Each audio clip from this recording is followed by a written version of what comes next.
कई बार आप प्रेम के चक्कर में पड़ जाते हैं और फिर बाद में आपको समझ में आता है कि ये प्रेम तो छलावा था, ये प्रेम तो सिर्फ धोखा था। तो सच्चे प्रेम की क्या निशानियां होती हैं, आइए इसे जानते हैं। सच्चा प्रेमी कभी भी वर्तमान से ज्यादा भविष्य में फोकस करेगा। वो आपसे हमेशा पूछेगा कि भविष्य में हमें ये चीज किस प्रकार से करना है, चाहे वो शादी की बात हो, चाहे वो अच्छे रिश्ते की बात हो या फिर कमाई की बात हो। हमेशा भविष्य को फोकस में रखते हुए वो आपसे बातें करेगा। सच्चा प्रेमी हमेशा उम्मीदें बहुत कम करेगा और आप पर पूरा भरोसा करेगा। कई बार रिश्तों में भरोसा ही सब कुछ होता है और अगर भरोसा नहीं है तो वो रिश्ता किसी भी काम का नहीं होता है और जल्दी खत्म हो जाता है। सच्चा प्रेमी हमेशा अपनी बात कहने के साथ ही साथ सामने वाले की बातें भी सुनता है और उसमें यदि कोई अच्छी बातें होती हैं तो उसे एक्सेप्ट भी करता है और अपने जीवन में अप्लाई भी करता है। और सच्चा व्यक्ति कभी भी दिखावे के लिए प्रेम नहीं करता। जो भी चीज सही है उसे सही कहता है और जो भी चीज गलत है उसे गलत कहता है और हमेशा अपने रिश्ते को बनाने के लिए, बनाए रखने के लिए पूरी कोशिश करता है। एक बार एक व्यक्ति ने एक संत से पूछा कि मैं इतना गरीब क्यों? उस संत ने जवाब दिया कि तुम इतने गरीब इसलिए हो क्योंकि तुमने जीवन में कभी किसी को कुछ देना नहीं सीखा।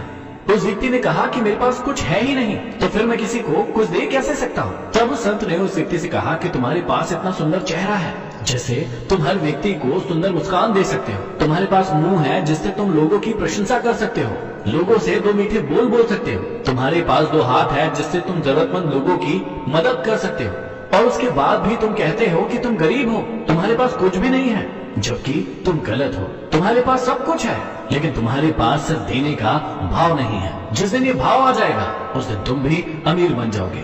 भौरे के बारे में एक बात कही जाती है कि भौरे के पंख इतने पतले और इतने छोटे होते हैं कि वो उस भारी से शरीर को जीवन में कभी भी उठा ही नहीं सकते, लेकिन उसके बाद भी भौरा कैसे भी करके उड़ता है। जब उसका कारण पता किया गया तो लोग आश्चर्यचकित रह गए। भौरा देखता है कि दूसरे पक्षियों को भी पंख है जो कि उड़ पा रहे हैं और मेरे पास भी पंख है, और वो उन्हें फड़फड़ाना शुरू करता है और इतनी तेजी से फड़फड़ाता है, इतनी ताकत लगाता है, पूरे आत्मविश्वास के साथ उड़ने की कोशिश करता है कि फाइनली वो उड़ जाता है। जीवन में कई सारी चीजें आपको भी ऐसे ही इम्पॉसिबल लगती होगी कि ये मुझसे नहीं हो सकता है, लेकिन यदि आप पूरी ताकत लगा दे और पूरी इच्छा के साथ उस काम को करें तो वो चीज इम्पॉसिबल से पॉसिबल हो जाती है। एक बार एक विद्यालय में परीक्षा चल रही थी। हर बच्चा बहुत ही सिंसियरिटी के साथ सारे प्रश्नों का जवाब दे रहा था, लेकिन जैसे सारे बच्चे लास्ट प्रश्न पर आए सभी के सभी दंग रह गए और घबरा गए कि इस प्रश्न का उत्तर वो कैसे दे। लास्ट प्रश्न था कि इस विद्यालय में सबसे पहले सुबह सुबह कौन आता है। सभी को याद आ रहा था कि एक बूढ़ी महिला